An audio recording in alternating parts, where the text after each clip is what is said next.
मोदी जी इस वक्त G20 attend कर रहे हैं। पूरी दुनिया में फोटोग्राफ्स अगर वायरल की जा रही है this only about Modi and Meloni, Giorgia Meloni. क्यों भाई उनकी फोटोग्राफ्स क्यों वायरल कर रहे हैं आप? जो मेन फोटोग्राफ्स है वो वायरल करिए। But just because US didn't go for the G20 they made sure that the media doesn't cover it. चाहे वो इलेक्ट्रॉनिक मीडिया हो या प्रिंट मीडिया हो, आप खोलकर देख लीजिए बीबीसी, अल जजीरा में छोटे छोटे आर्टिकल्स, बहुत इंपॉर्टेंट वाले नहीं। जैसे एक जब होता है एक ट्रेंड सेटिंग हो जाता है, इस बार वो नहीं हुआ। क्यों? क्योंकि जो वहाँ पर हो रहा है, उससे जो एक 2 लॉबीज़ हैं, या तो मैं बोलूँगी 3 लॉबीज़ हैं अदृश्य राज की, उनको सबसे बड़े झटके दिए। I think Modi is the only leader, the tallest leader, जो अदृश्य राज्य के सामने खड़े होते हैं। मैं ये नहीं बोल रही कि उनको चैलेंज कर रहे हैं, उनको he is pushing them back, but yes, he is the challenge to them. Whatever has happened in G20 will always be remembered, जो इस बार हुआ है G20 में। हमारे साथ जुड़े हुए हैं मनीष चौधरी।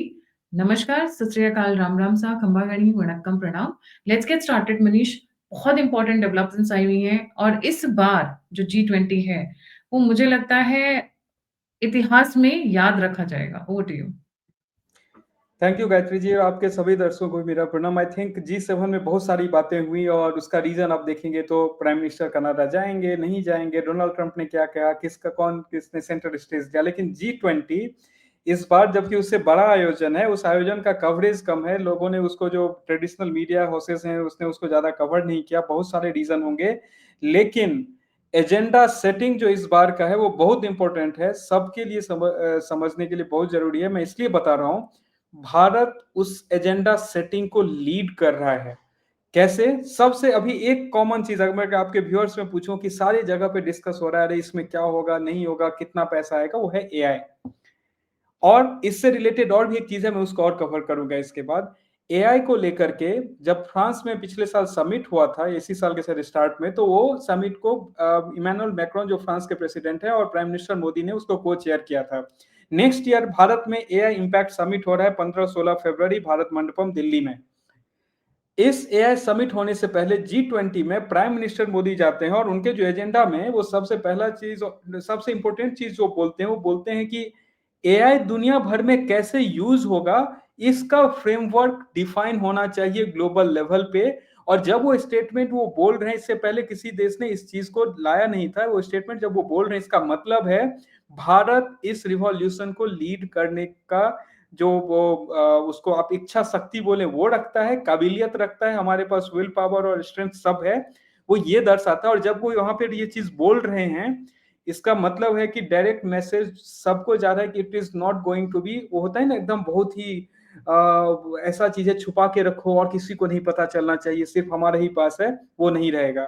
जितने भी इमर्जिंग इकोनॉमीज हैं, they can come forward and challenge that कि ये डोमिनेंस सिर्फ एक सेलेक्टिव ग्रुप ऑफ कंपनीज या कंट्रीज के पास नहीं रहेगा, भारत इसको लीड करेगा।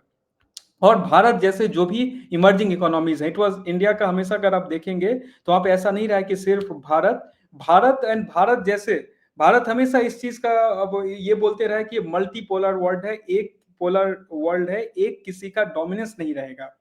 सेकेंड इसी से एसोसिएटेड चीज था गायत्री जी, वो था क्रिटिकल मिनरल के ऊपर उन्होंने, यहाँ पे मैं बोलूंगा कि it was more of an awareness कि अपना शक्ति पहचानो। जैसे जब हनुमान जी को क्रॉस करना था तो उनको याद दिलाया गया कि तुम्हारे अंदर ये पावर है। यहाँ पे सेम चीज उन्होंने कहा कि जो ग्लोबल साउथ, जो नई इकोनॉमीज हैं, उनके पास क्रिटिकल मिनरल का बहुत ज्यादा रिजर्व अवेलेबल है, बट अंडर इन्वेस्टेड है। अंडर इन्वेस्टेड मतलब उसको, क्योंकि वो मिनरल को एक्सट्रैक्शन में उसमें एफर्ट चाहिए, पैसा, टेक्नोलॉजी सब चाहिए, वो वहां पे नहीं हो रहा है। आप उस चीज पे ध्यान दीजिए, आप उसके पावर को रियलाइज कीजिए, क्योंकि जो क्रिटिकल मिनरल्स हैं वही न्यू एज टेक्नोलॉजी को पावर करते हैं।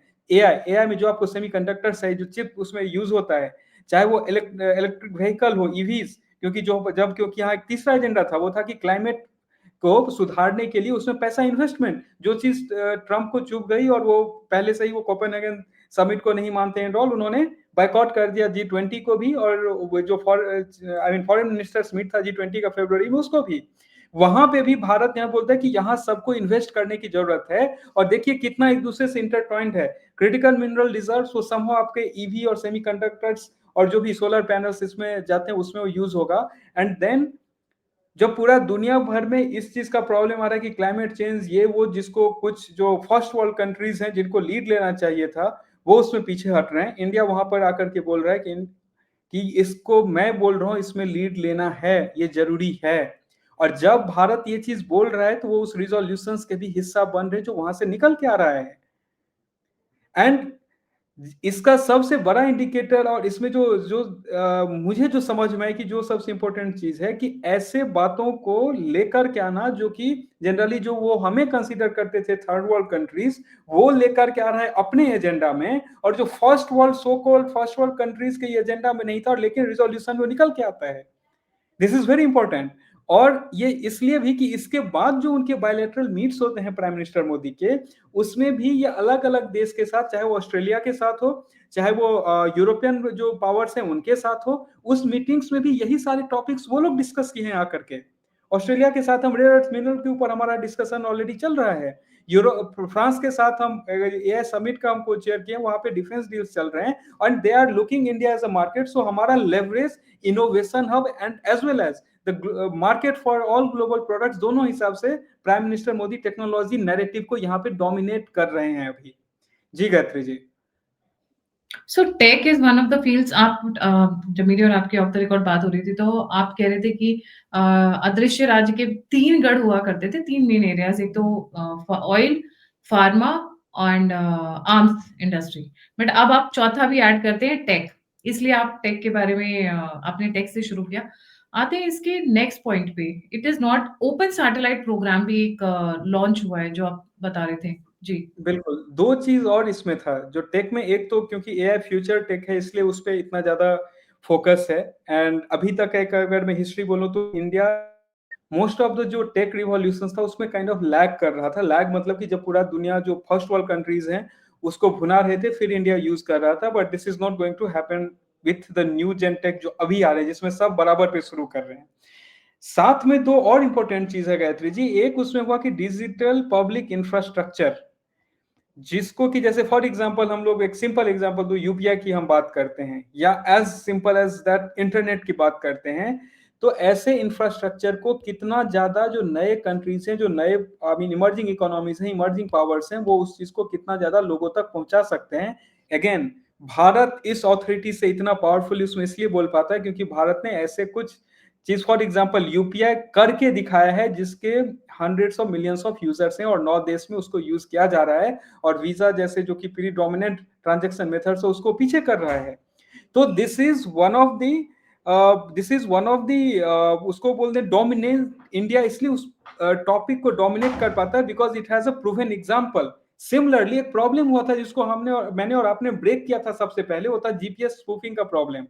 और ये प्रॉब्लम एक वल्नरेबिलिटी दिखाता है जो नए इकोनॉमीज हैं, नए इमर्जिंग पावर्स हैं, कि जो इंडिया के साथ जीपीएस स्पूफिंग का खेल दिल्ली एयरपोर्ट के आसपास 6 एयरपोर्ट पे हुआ था, क्योंकि उसको एक सर्टेन ग्रुप, सर्टेन ये कंट्रोल करते हैं। This is a warning point not just for India but for the entire I mean world, कि आप अगर डिपेंडेंट हैं किसी एक के ऊपर, तो आपके साथ भी कल हो सकता है। इसलिए एक G20 का ओपन सैटेलाइट प्रोग्राम, वहां पे इंफ्रास्ट्रक्चर बिल्ड होना चाहिए, जिसमें सब पार्टिसिपेट करेंगे, सबके सैटेलाइट्स होंगे, and then it will not be just in control of one power, one nation और फ्यू कंपनीज की, और किसी को भी based on their own under I mean उनका जो भी एजेंडा हो उसके बेसिस पे उसको मैनिपुलेट किया जा सके, उसके बेसिस पे उसको यूज किया जा सके सामने वाले को कमजोर करने के लिए। तो ये अगेन इनडायरेक्टली उस चीज का यहाँ पर मैं बोल सकता हूँ कि मोदी हैज हिंटेड कि सिर्फ एक लोग तक सीमित नहीं रहेगा। और फिर से इंडिया क्यों इस चीज को लेकर के आ पा रहा है, क्योंकि वी हैव प्रूवन कि जब उन्होंने कारगिल में उनके जीपीएस को यूज नहीं करने दिया था, and since then we develop NavIC जो कि इसमें यूज हुआ अभी, तो ठीक है, we do not have exactly उस लेवल पे अवेलेबल की कॉमर्शियल यूज में आ सके, जहां पे बहुत ज्यादा और आपको सैटेलाइट चाहिए एंड ऑल। बट अगर ये सारे जो इमर्जिंग इकोनॉमीज हैं, अगर वो आकर के यहाँ पे बिल्ड करते हैं, एक तो उनका डिपेंडेंस सुपर पावर से हटेगा, क्योंकि वो जो जीपीएस का सैटेलाइट्स यूज होता है उसमें particularly Russia, US and China के अधिकतर सैटेलाइट्स उसमें यूज हो रहे हैं। This will be more generic, more distributed program, no one person will be, no one country will be controlling that. So this is very very important and message to the super powers that आप ऐसे नहीं कर सकते हैं कि आप दूसरे के साथ अपने बोलते हैं कि अपने सुविधा के हिसाब से खिलवाड़ करना, वो चीज पॉसिबल नहीं होगा। एंड अगेन जैसे यूपीआई का मैंने बोला, यहाँ भी भारत ने उस टेक्नोलॉजी को एक सर्टेन लेवल पे एग्जीक्यूट करके दिखाया है, and I think with better collaboration वो और बढ़ेगा। इसलिए इसको मैं एक और इनडायरेक्टली एक चीज से मैं लिंक कर रहा हूँ गायत्री जी, कि जब भारत ने ऑपरेशन सिंदूर के बाद डेलीगेशन भेजे थे छोटे छोटे देश में, लोग बोले थे अरे यहाँ पे इन सब देशों में भेजने का क्या जरूरत था, आप Trinidad and Tobago, Jamaica, African countries, इसमें आप क्यों भेज रहे हो, ये लोग का क्या सिग्निफिकेंस। ये वो देश हैं जो आगे आने वाले टाइम में, जो आज से 25-30 साल 40 साल पहले भारत था, 25 साल पहले, ये वो देश अभी उस स्टेट में है, आगे आने वाले 10 साल में उस जगह पे होंगे जिस जगह पे भारत में भी आज है, आज से 4-5 साल पहले था। दे विल हैव अ से, and they will have a से, इसका मतलब है टेक्नोलॉजिकली वो बढ़ेंगे, और इंडिया जब मल्टीपोलर वर्ल्ड की बात करता है, they will be part of that multipolar world, जो इस इनोवेशन, इस सारे चीजों को डोमिनेट करेंगे। एंड दैट्स वाई जब इंडिया इसको लीड कर रहा है, अनलाइक ट्रेडिशनल जो सुपर पावर्स रहे हैं कि सबको अपना गुलाम बना के चलने वाला, उससे नहीं, एक कोलैबोरेटिव पार्टनर जैसे इंडिया वहां पे एज एन एग्जांपल सेट करते हुए आगे बढ़ रहा है। जी गायत्री जी। This was part one of the big pushback to the American deep state या फिर वहाँ की lobbies को. Second is the global terrorism. इसमें पहलगाम उनका रेफरेंस था पहलगाम की तरफ, बट बड़े लेवल पर उन्होंने यहाँ पर कुछ बड़े हिंट्स ड्रॉप किए। जी। देखिए जब ग्लोबल पहले तो सब मैं जस्ट सबको ये पता हो गया, जब भारत पहली बार टेररिज्म वर्ड यूज किया था, तो सारे सुपर पावर्स जो उस टाइम के थे, उसने सुपर पावर्स मतलब European as well as America या जो भी थे, मजाक उड़ाया था कि ये क्या है, इसका क्या डेफिनेशन है। डेफिनेशन उन्हें तब समझ में आया जब ट्विन टावर्स और पेंटागन जो है वो अंडर अटैक आया, और उसके बाद वो डेफिनेशन भी उन्हें समझ में आया, और उसका उन्हें एक और चीज समझ में आया कि कैसे इसको एज ए टूल यूज किया जाए डिस्टर्बेंसेस क्रिएट करने के लिए, क्योंकि जब ऐसा सिचुएशन होगा तो कोई भी देश पैनिक करेगा, और वहां के जितने भी डिफेंस डील्स होंगे एंड ऑल, ये बहुत तेजी से आगे और पुश होंगे। इसी सेम चीज को अब जब ये टेररिज्म पहले सिर्फ भारत जब बोल रहा था, सारे मजाक उड़ा रहे थे, अब पूरी दुनिया को पता चल चुका है, चाहे वो लंदन का सीरियल ब्लास्ट हो, चाहे वो अमेरिका में अलग अलग टाइम पे छोटे मोटे अटैक्स इंक्लूडिंग जो बड़ा 9/11 का अटैक था वो हो, यहाँ पर भारत पहलगांव को एज एन एग्जाम्पल डालते हुए ये चीज एक क्लियर रखा है कि जब भी कभी भी टेरर एक्टिविटी होगा, यहाँ पे अगर आप उसके फेवर में आते हैं, देन इनडायरेक्टली ये डायरेक्शन था कि अगर आप किसी को सपोर्ट करने के लिए आते हैं कोई भी टेरर एक्टिविटी में, you are also being part of that मतलब एक्ट ऑफ वॉर, या जो भारत अपना नया डॉक्ट्रिन लेकर के आया है। एंड रियली में अगर एलिमिनेट करना है तो भारत का सीधा सीधा इंडिकेटर था, ऐसे कोई भी रेडिकल स्टेट है जहां पे ये चीजें पनप रही है, आपको भी उसमें उतना ही स्ट्रिक्ट एक्शन, चाहे वो सैंक्शन के फॉर्म में, चाहे मिलिट्री एक्शन, या उससे अपने आप को सेपरेट करने में। क्योंकि ऐसा हुआ पहलगांव अटैक के बाद जब भारत ने ऑपरेशन सिंदूर किया था, उसके बाद almost majority of the country, कुछ देश ऐसे जैसे कोलंबिया जिसने पाकिस्तान के फेवर में स्टेटमेंट दिया था, उसने भी अपना स्टेटमेंट चेंज किया। लेकिन चाहे जो भी रीजन रहा हो, एक ऐसा देश था जो पाकिस्तान के साथ अचानक से आकर के और ज्यादा क्लोज हो गया, और वही वही देश है जिसने इसको बाइकआउट किया है। तो भारत ने ऐसे ऐसे टॉपिक्स वहां पे छेड़े हैं कि अमेरिका ने जो इस प्रोग्राम को बाइकआउट किया, G20 की समिट को बाइकआउट किया, भारत ने वैसे वैसे सारे टॉपिक्स को वहां पे छेड़े जो उसको इनडायरेक्टली जाकर के पिंच करेगा। And this is not a criticism to America, मैं इस चीज को क्लियर करता हूँ, this is a criticism to their policy and alignment of what they have been doing. क्योंकि यहाँ पर वो मल्टीपल लेवल पे है, चाहे व्हाइट हाउस एडमिनिस्ट्रेशन हो, चाहे वो अंकल सैम लॉबी हो, चाहे वो उनके अदृश्य राज की लॉबी हो, एक मल्टीपल लेवल पे। क्योंकि जब हम अमेरिका बोलते हैं सुनने में लगता है एक देश, नहीं, वहां पे वो व्हाइट हाउस एडमिनिस्ट्रेशन अपने एजेंडा के हिसाब से चलता है, जो अंकल सैम है वो अपने हिसाब से वो चलता है। अंकल सैम में नाम नहीं लेना चाहता हूँ, वेस्टर्न इंटेलिजेंस कॉमन वर्ड में बोल देता हूँ। एंड तीसरा है कि वहां का अदृश्य राज का लॉबी, उनका अपना एजेंडा होता है। तो ये सारे का जो भी किसी भी तरीके का अलाइनमेंट अगर टेरर ग्रुप के साथ होगा, भारत ने वहां पे एक common framework for global terrorism और ड्रग नेक्सस को ब्रेक करने के लिए, क्योंकि पाकिस्तान में एक चीज बहुत इंटरेस्टिंग हो रहा है वहां पर कि जब से मोनेटाइजेशन हुआ, उसके बाद जो उनकी नकली नोट छापने वाले जो सिस्टम को धक्का लगा, दे दे क्रिएटेड ड्रग जो तस्करी है थ्रू जो हमारे बॉर्डर स्टेट्स हैं, उसको एक नया उन्होंने जरिया बनाया कि उसके थ्रू हम पैसा का उगाही करेंगे। डेफिनेटली उनका जो अगर आप देखेंगे फॉर एग्जांपल कि वो डिमोनेटाइजेशन, लोग पूछते हैं सारा पैसा वापस आ गया तो हुआ क्या, आउट ऑफ टॉपिक है, फिर भी मैं एक चीज दर्शकों को बोलता हूँ, सर्च करके देख लीजिए पाकिस्तान, इंडिया और पाकिस्तान के रुपये का conversion rate before that date and after that date में किस लेवल का डिक्लाइन आया है।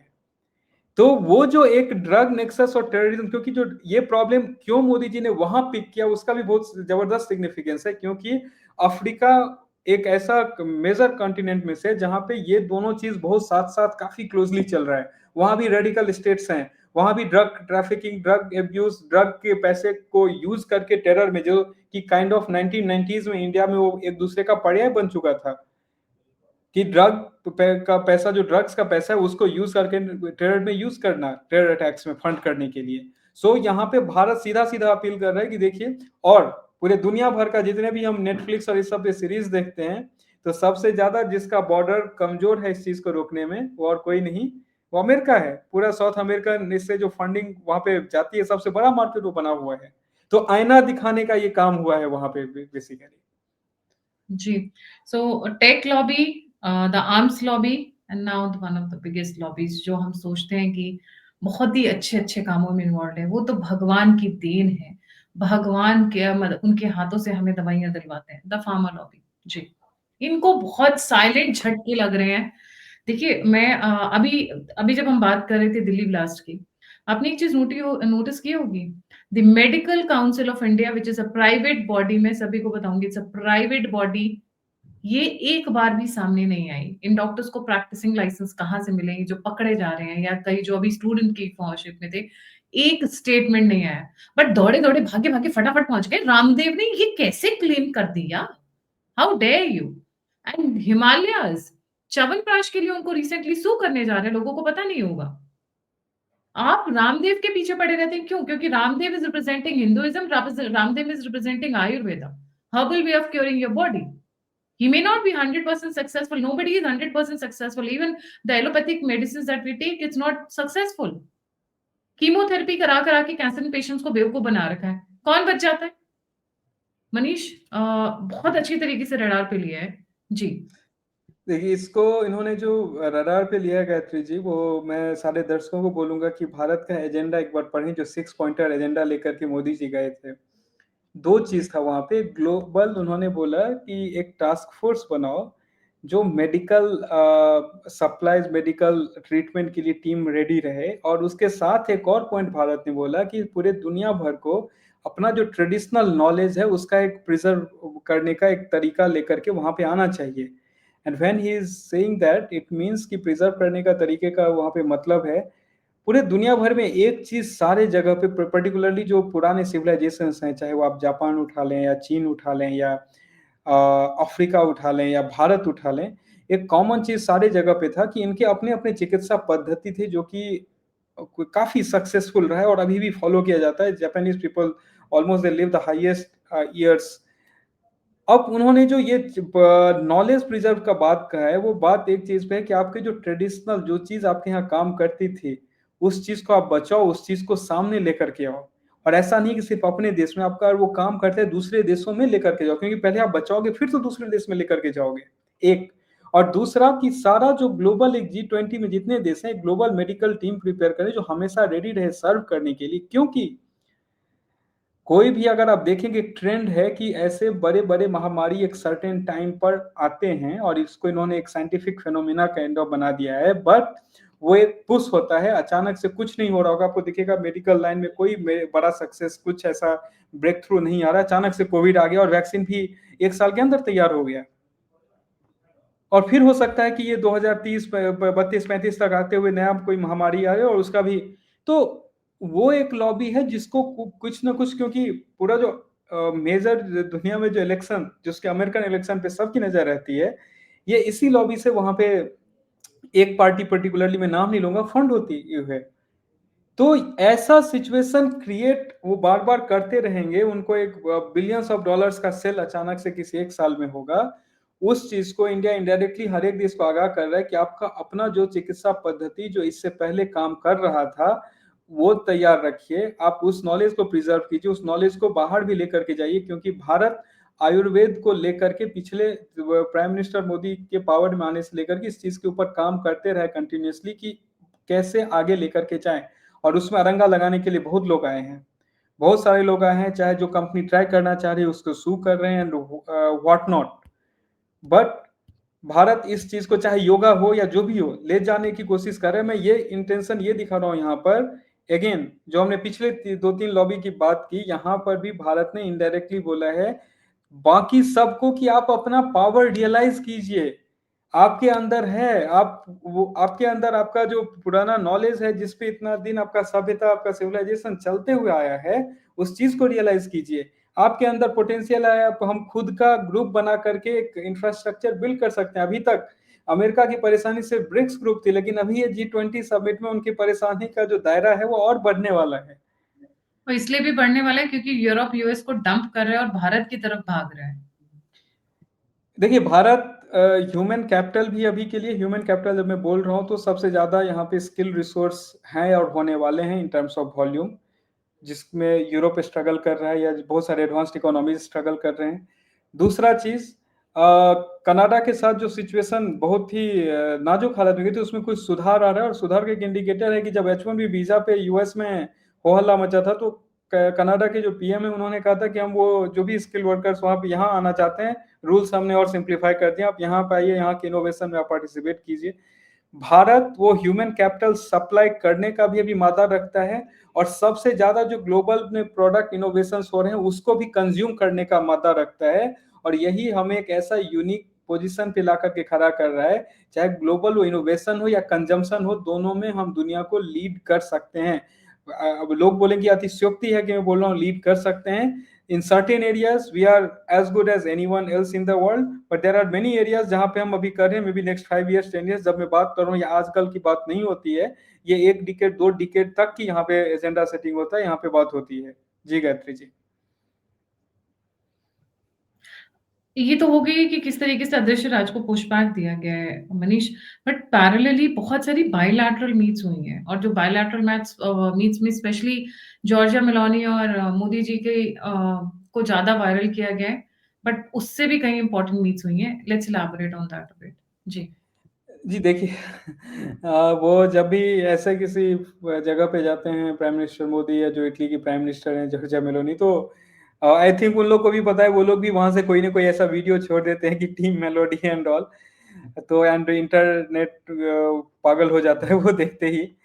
तो लेकिन वहां पर देखिए जो मीटिंग्स हुए हैं, चाहे वो फ्रेंच प्रेसिडेंट के साथ हो या जो यूके के प्राइम मिनिस्टर हैं स्टारमर उनके साथ हो या ऑस्ट्रेलिया के जो प्राइम मिनिस्टर हैं उनके साथ हो, साउथ अफ्रीका के साथ हो, ऐसे 12 से 15 बायलैटरल मीट हुए हैं और उसमें 3 चीज काइंड ऑफ कोर एजेंडा में रहा है।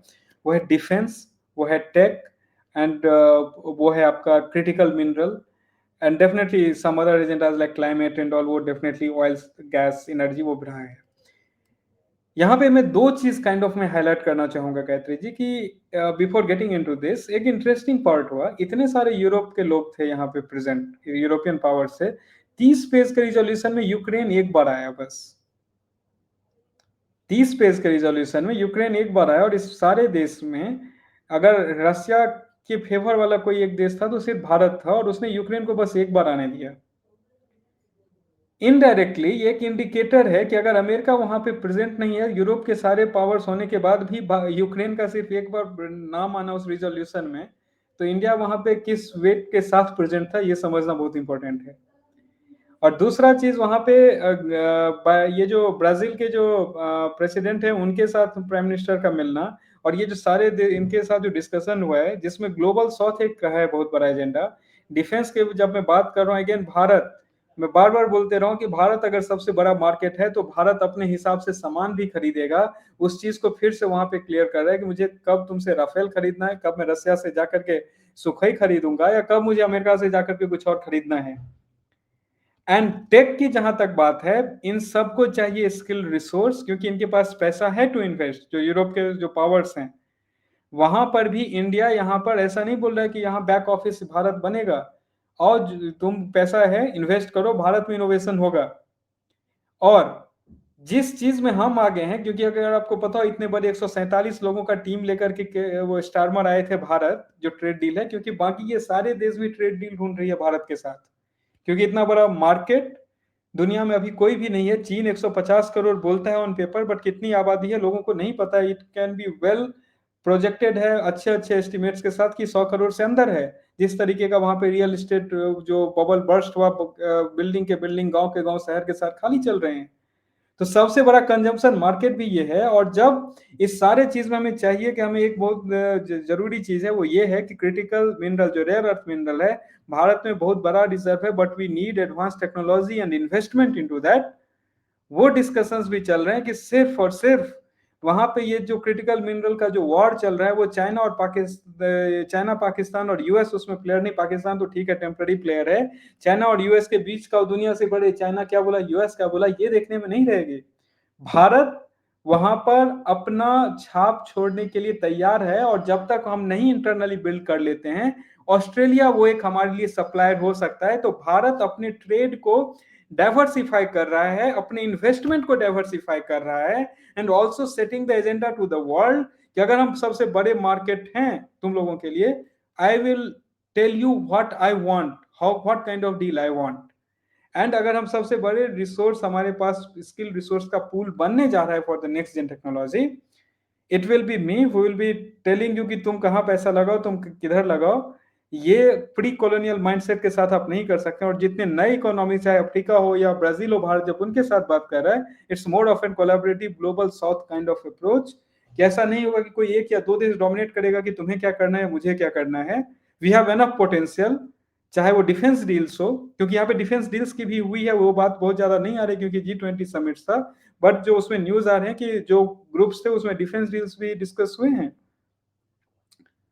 तो अभी अब हो सकता है अमेरिका को लगे कि शायद मैं गया नहीं, मैंने न्यूज को इतना बोल दिया कि न्यूज ज्यादा कवर करे नहीं, लेकिन बहुत सारे नाक के नीचे पानी बह चुका है, वैसा उन्हें पता चलेगा। Very interesting. अभी बहुत सारी डिटेल्स निकल कर आना बाकी है Manish, and we'll be covering anything that else that you feel needs to be covered apart from what we did. Canada के साथ क्या बात? कनाडा वाला बड़ा इंटरेस्टिंग है। वहां पे देखिए अभी पाकिस्तानी बहुत उछल रहे हैं पिछले 8-10 दिन से जी। देखिए जो कनाडा में अभी तक काफी शॉर्ट टेन्योर रहा है जो उनके नए प्राइम मिनिस्टर आए हैं। रिलेटिवली पिछले जो प्राइम मिनिस्टर थे वो अपने पर्सनल अफेयर्स एंड ऑल उसमें काफी बिजी थे, तो he had very little time for the national affairs जो उनके प्रॉब्लम्स हैं। लेकिन जो नए प्राइम मिनिस्टर आए हैं उन्होंने फिर से इलेक्शन में गए, वहाँ उन्हें मैंडेट मिला and then he became the prime minister. तो वहाँ पे वो थोड़ा एक लग रहा है कि रिलेशनशिप को फिर से वार्म करने की कोशिश हो रही है। दोनों देश में जो एम्बेसडर्स है वो बहाल हुए हैं और जो उनके फॉरेन मिनिस्टर लेवल पे भी डिस्कशंस और आगे हो रहे हैं। वहां पर एक और कनाडा, अभी कनाडा ये देख रहा है कि यूएस, क्योंकि जिस तरीके से यूएस भारत या ब्राजील या कुछ देशों के साथ डील कर रहा है उसी तरीके का डीलिंग्स कनाडा के साथ है। और कनाडा का सबसे बड़ा ट्रेडिंग पार्टनर है यूएस। मतलब वो पूरा दुनिया भर में किसी दो देश के बीच में सबसे ज्यादा ट्रेड होता है तो कनाडा और यूएस के बीच में है। और कनाडा को अगर अपने देश को आगे वहां पे बढ़ाना इन टर्म्स ऑफ कि यूएस क्यों है ये सबसे पहले समझना पड़ेगा। यूएसए इमिग्रेंट्स की वजह से उन्होंने जिस तरीके की लीनियन पॉलिसी बनाई कि वहां पे एलोन मस्क या सुंदर पिचाई या सत्या नडेला या ऐसे लोग पहुंचे जो उस देश की कंपनीज को, या जेनसन वैंग जिनके हम एनवीडिया जो 5 ट्रिलियन की कंपनी बात करते हैं वो बना।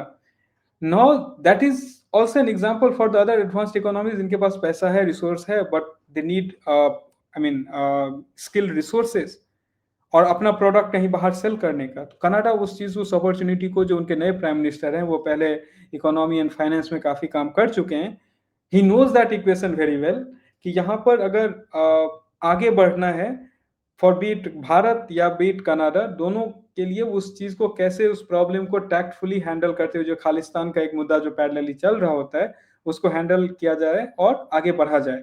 तो कनाडा के साथ भारत के डिस्कशंस मुझे जो दिख रहा है ये और वार्म होने वाले हैं। सिचुएशंस काइंड ऑफ जो बैक टू नॉर्मल था उसके तरफ बहुत तेजी से ये बढ़ेगा, क्योंकि ये पीएम रिलेटिवली काफी सेंसिबल हैं एज कंपेयर टू जो प्रीवियस वहाँ पे थे हेड ऑफ गवर्नमेंट।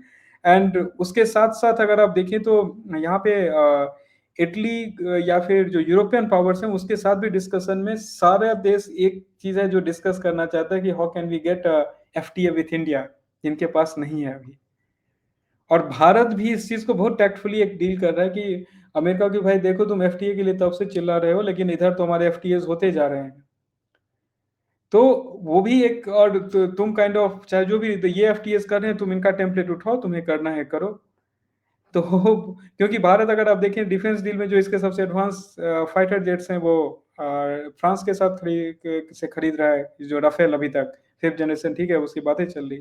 तो India is also giving US an template और गिविंग ऑल्सो द हिंट कि भारत कहाँ तक, हमारा डेडलाइन कहाँ पे है, हम कहाँ पे रुक जाते हैं, उससे आगे का हम डील कर सकते हैं, उससे नीचे हम नहीं आ सकते। Thank you so much Manish for joining. जाने से पहले सभी व्यूअर्स से रिक्वेस्ट है, please don't forget to like, subscribe and share the alternate media. अगर आप मुझे सहयोग करना चाहते हैं, सहायता करना चाहते हैं, तो नंबर और यूपीआई स्क्रीन के ऊपर है। आप फीडबैक देना चाहते हैं, मुझसे जुड़ना चाहते हैं, इन्फॉर्मेशन शेयर करना चाहते हैं, तो सभी की सभी लिंक्स डिस्क्रिप्शन बॉक्स में। इसी के साथ जय हिंद, जय श्री राम, हर हर महादेव। हर हर महादेव।